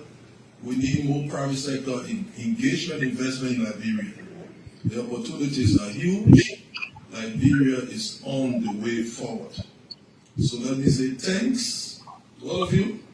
As a Ministry of Finance, our job is to backstop our line ministries agencies and our executing agencies like the Liberia Electricity Corporation. From us, all you can be assured of is cooperation, support, and coordination. So, Mr. MD, yes, sir. Please continue to do what you're doing. Every day, our people are getting happy across the country. It's not just through what we're doing through SCARTEC.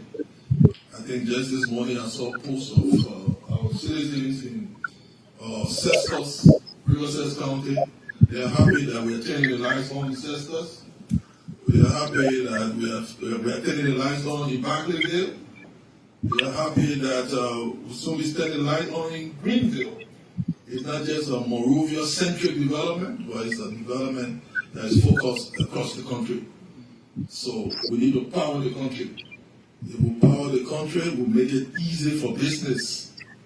One of the biggest constraints to business and one of the biggest factors that is cited by business people to be the reason why they fail is huge cost of power or sometimes inadequate supply of power. So by doing this, we are making businesses more profitable and we are giving jobs because businesses getting profitable will expand. We give jobs, we give hopes. We're doing it simultaneously with what we're doing in the road sector, connecting our country, making it easy for people to move. Everything is happening at the same time. So, again, on behalf of the President, thank you for this. This ceremony makes us happy. It makes us happy because it makes the ordinary Liberian happy. We are on track to actualizing the intentions of the AID and meeting the target of the Liberia Energy Compact. So thank you, and that we look forward to more. Okay, so that's the Minister of Finance. He spoke there at signing ceremony where the country's energy sector receives a significant boost. Let's try to listen to Edwin before you come in. Let's try to listen to the MD of LEC. He also spoke, and then after which we can just talk briefly, and hopefully we can open the lines if we have the time. Let's hear the MD of LEC. To access much needed generation capacity without heavy upfront cost, while ensuring eventual ownership of the Liberian people. This arrangement reflects innovation, prudence, and partnership, a model of collaboration that blends public leadership with private sector efficiency. We extend our deepest appreciation to the World Bank Group, including the IFC and MIGA for their steadfast support and technical guidance throughout this journey. We also recognize the continual collaboration of the team at the Ministry of Mines and Energy, the Ministry of Finance and Development Planning, the Liberian Electricity Corporation, the Liberian Electricity Regulatory Commission, and the Environmental Protection Agency for their institutional leadership. To our partners at SCATE Release, we thank you for your confidence, your professionalism, and belief in Liberia's potential. Ladies and gentlemen, this signing, taking place on the margins of the World Bank and IMF annual meetings, captures the true essence of development partnership. That is, turning collaboration into tangible progress. As we sign this agreement today, we are not merely adding megawatts in the grid, we are illuminating homes, powering industries, and fueling the Liberian next chapter of inclusive growth. This project directly aligns with the LEC Strategic Plan 2025 to 2030, anchored on 5 pillars: financial sustainability, operational excellence, customer-centric, service and governance, and institutional effectiveness. Lastly, digital transformation. Together, these pillars define our roadmap toward a utility that is efficient, transparent, and responsive to national priorities. Through this partnership, Liberia sends a clear signal that we are open for business, committed to reform, and determined to build a power sector worthy of our people's aspiration. Thank you, and I do sincerely appreciate it. Okay, so that's the managing director of the Liberia Electricity Corporation. So let's hear from you. What's your take? You from the LEC, I'm sure you know more about that project than I do know. Yes, so Slobo, let me say this, and let me send this notice that these are my personal view as someone who is school in this sector, in the energy sector, and someone who have worked in the sector for more than 15 years now, from NOCAL all the way to the LEC. I think these are cosmetics. Let me be very bold with you. This is not what you call significant achievement. Slobo, as it stands, we are almost at 250 megawatt deficit. We in Liberia cannot be thinking like how the people in the 60s were thinking when Totman decided to build a Mankofi Hydro. They built a 66 megawatt hydro power plant for a population that was around maybe 2 million or so. And then in 2027, in 2026, 27, oh my God.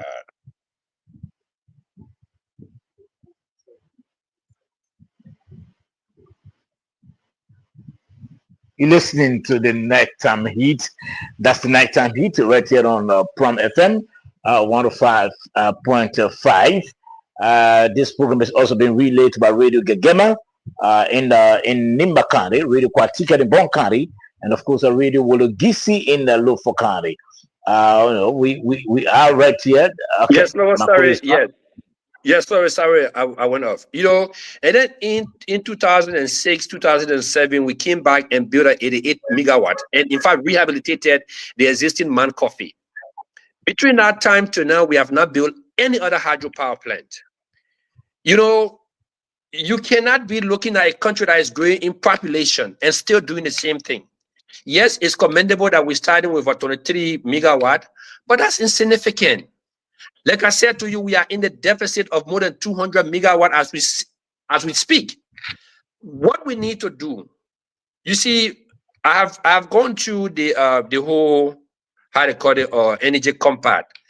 It's an ambitious plan, but there's no roadmap to achieving that plan. We're thinking that we're going to depend on the donors, or we're going to do XYZ. IPPs, Slobber, if you get off this network, just Google how much money does the Ghanaian government owe IPPs. Is it $2.5 billion? Look, and I was opportune to be one of the youngest Liberians to serve on the team between 2018 and 2021 to develop the ECOWAS master plan for generation, transmission, and distribution. Slobber, it will interest you to know that after a study was done by a multinational company called Tractebel, Liberia was designated as the hydro hub to supply the entire West African sub-region. The Simpoa River alone, if we can harness the Simpoa River, it can give us close to 1,000 megawatts, 365 days around the clock. Look, solar energy is only useful during the dry season, during the sun. We are blessed that we get a lot of rain. In fact, it's in October, it's still raining. So you can get cheaper energy from hydropower, and then you can have sufficient energy where you can even export outside of your borders, where people will be able to buy from you as far as Nigeria. That's why the CLSG line was built. We're not looking at it. We have not sat down to say, look, we have this huge potential. God has blessed us with rivers. We have more than 7 rivers in Liberia. I think by now we'll be sitting and saying, look, ArcelorMittal, we're not going to allow you to build an HFO plant because of environmental impact. We'll look within your region and see if there's a potential for you to build a hydro dam on the St. John River to produce 250 to 300 megawatts. And then you can use what you want for your mine, and then you can give the balance one to Monrovia. We do the same thing in Grand Cape County. We can build 300 megawatt on every rivers in this country to supply Liberia 365 days. These solar plants, yes, they are just small injection here and there. But if we say we want to connect 75% of our population onto the grid in 4 years' time or 5 years' time, we got to do better than this. And I think the public citizen around this thing, yes, it's good or so, but we need to go far beyond this World Bank, IMF, and other stuff. And the ball starts with the Ministry of Mines and Energy. Over the last 12 years, the Ministry of Mines and Energy have not sat down to actually identify how are we going to solve this chronic electricity problem in Liberia. What is the clear roadmap? We have not done it yet. The Ghanaians have done it. The Guineans have done it. It will surprise you to know that during this dry season, we'll be buying power from Guinea. It will surprise you to know that during this dry season, we'll be getting power from Ivory Coast. These are foreign exchange that we're giving to other people, making them rich. And we have the God-given natural resources like rivers all over within our borders that we can harness and get the same foreign currency coming into our country to grow our economy. Our leaders need to think twice. These cosmetic things with the IMF, with the World Bank, is not going to help us. And no country has ever developed in the world in the absence of affordable, reliable electricity.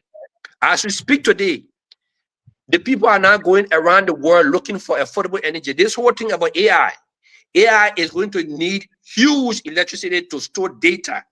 People are going all over the world to look for where they can find cheaper energy. Why are we talking with the Chinese? Why are we talking with the guys from Brazil? Come and help us. We have rivers here. You can come and harness it, and you can produce energy to sell power as far as Nigeria and other parts of the world. But I think we need to do better because, look, like I said, The whole solar thing, it comes online December, January, February, March, April. By May, it goes offline because the rain starts to come. So nobody wants to come and make such a huge investment yet. Yes, you can do it in huge quantity so that you can compensate for the hydro, because now we have this whole climate change. But if we're talking about building a solar plant, by this time, we should be talking about building 75 megawatt, 100 megawatt to be able to meet the needs. Because that's 23 megawatt in the next 2 years, it will not even serve the RIA corridor. It's significant. And then we're making all of these public sit on it. I think we need to do better. We need to look deeper. We need to sit around the table with people who understand the sector to carve a way forward. But God has blessed us with the natural resources that we can use to produce enough energy here to sell to the rest of Africa, and then we can make a lot of money out of it. That would be my point on this whole issue. Well, I think you said it all. You from the energy sector, you're currently in the employ of the LEC. You understand the area very well. Then I do understand. Let me see what I can open the lines briefly. At least for a few individuals who intend to call 0777 550 769. Again, 0777 550 769, or better still 0886 550 769, 0886 550 769, or 0777 550 769. Again, 0777 550 769, or 0886 550 769. That's the number to call and to our live. Again, 0777 550 769, or 0886 550 769. Out of the 0886 550 769 or the 0777 550 769. That's the number to call, and you are live on the nighttime heat. So, Fambula, you are saying that there's no need to create that publicity stunt that maybe the government is trying to create around this whole deal that was signed in Washington. Yes, I strongly do believe that. Yes, my thing is that in the 21st century, you cannot be signing 23 megawatt of solar power plant for a city, that in deficit of almost 200 megawatt, and you want to make it as the news. No, we need to be far above that. Okay, let's take the caller on the line. Ivory Coast. Let's take the caller from. Okay, the caller is gone. Go ahead. Ivory Coast and others are signing 200 megawatt of solar plant to compensate indeed with their hydro plants, so that when the dry season comes, they can bring it online. And we're talking about 23, man. Come on, we should be far above that. President Salif used to say one thing: we should think big. You cannot be going for 23 and then you want to make news of it. We should be talking about 100 megawatt. Then we can say, okay, yes, when the dry season comes, when the hydro going offline, we know that we have stable electricity during the daytime, and then in the night, yes, we can bring all of the other units on. But 23 megawatt is a drop in the bucket. It's commendable, but I don't think we should make any publicity storm on it because we're in front of the World Bank and the IMF. I don't think so. Okay. 0777 550 769. Again, 0777 550 769, or better still, 0886 550 769. Again, 0886 550 769, or 0777 550 769. That's the number to call, and you are live on the nighttime heat tonight. What's your take about what we're trying to talk about? We want to hear from you. 0777 550 769. Okay, let's take this first call on the line quickly. Good evening. Good evening, sir. Yes, sir. Let's hear from you. Thank you, and good evening to all of the panelists on the panel tonight. This is Oyu. Okay. William Harvey, and I joined this conversation from this history.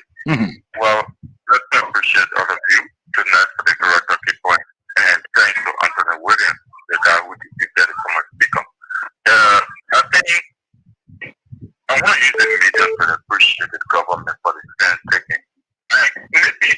sometimes we want to agree with some of the guests, like the last panel who just spoke about the energy sector. But I think in development planning, they have short-term and long-term plans. So the government will currently sort of hydro in this country right now. I think that is a short-term plan. Because when you look at the hydro can sustain all in the rainy season. But in the dry season, it's where we always face problem with have power storages and other things. So I think the construction of the solar power or the solar hydro would be there to back up the hydro in the dry season so that we can not continue buying electricity from our neighboring country. So I think the long-term plan is also a new job by the government. The government is contemplating on the last time I think there was a thing when the Simple River in Bon County, right? They inspected it before everything. They said they want to put or hydro there. But now, before that can be constructed, I think this is where the government and the grabbing up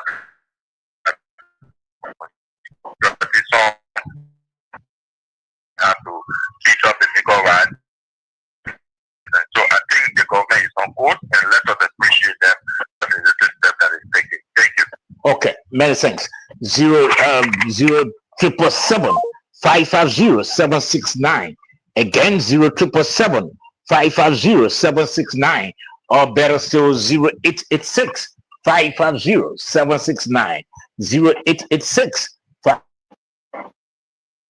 That's the number to call, and you are live. Again, 0-777-550-769.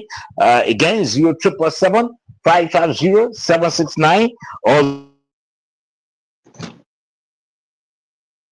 you can call these numbers, and of course, you're going to be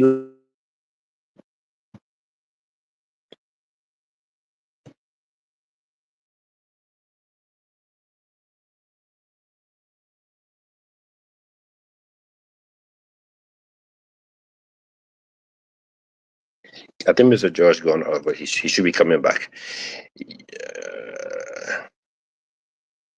They're gone off. Yeah, let me hear from you, Mr. Famula, maybe in response to the caller. Yes, so about to your caller. I'm not saying that we shouldn't commend the government. I like I say, I understand this industry. I've been there for many years. But what I'm saying to you is that 23 megawatt, that's not what we should be celebrating.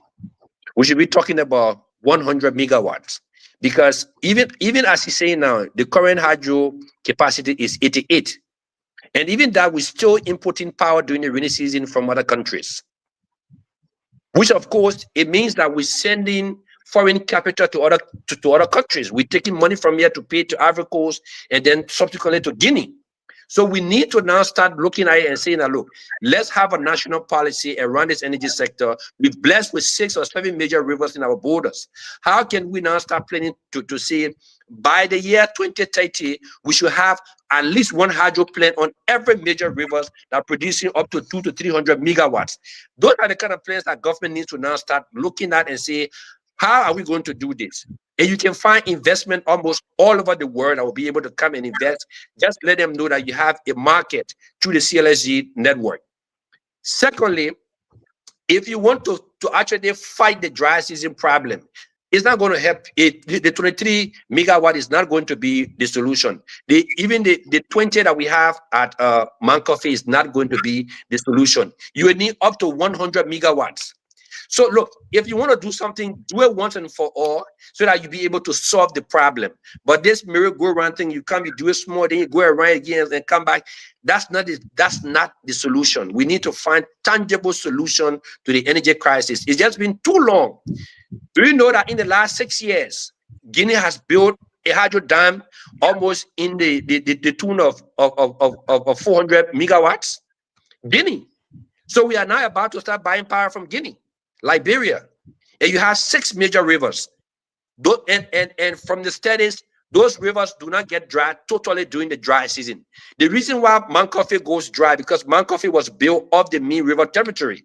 At that time when they were building Mount Coffee, the technology was not there to be able to stop the river to build the hydro on the Mean, Mean territories. Now that we have this technology that has improved, we need to start identifying. First of all, do we even have an energy master plan for Liberia? I've not seen that. I've not seen that. We need to get serious. We are the oldest country in Africa. We cannot be depending on Ivory Coast and Guinea for our power need. There is something called energy security. You don't control what happens in those places. If there are confusions there tomorrow, they could shut you down. Your whole country will be in darkness. You need to start identifying solutions that are going to be long-lasting, that are going to be the lifesaver for your economy. In the absence of electricity, your economy is dead. Okay. No investors can come to build factories yet. Yes. Okay. And Mr. Pambola, let's try to end on this note. I know on Monday we can have a very good discussion on energy security. We are about to enter the dry season. We have to look ahead as to how and what's going to happen. So let's end on this note, and then we can continue the discussion on Monday. We'll be looking at the energy sector. Hoping we can have maybe one of the deputies from LEC to look ahead of the dry season. So I want to thank you for your input, your participation tonight. Join us again on Monday. Thank you, Mr. Pambola. And thank you, Slava, and it's a pleasure always being with you. Good night. Okay, so before we go, let me try to recognize some of our listeners, Vinicius, our viewers rather. Vinicius J. Bar, Ben Washington from Newtown, Footful. They didn't say from where. Henry T. Toe from Caldwell. Isaac. Then is okay. Ben Washington from Grand Bassa County. Prince Fambole, Ben Washington from Quebec, Badnozil. Gloria Boyu passed away. Ben Washington from the USA. George P. Cone, didn't say from where. Roberto Richards, didn't say from where. Summers, that's Thompson Soma. And Achi, he said, been watching from Broad. Is it okay, from Grandview. Let's try to call it a quit for the night. Join us, that is on Monday, for another edition of the program. Until then, thanks to my producer, Sabo George is my name. Have a pleasant time.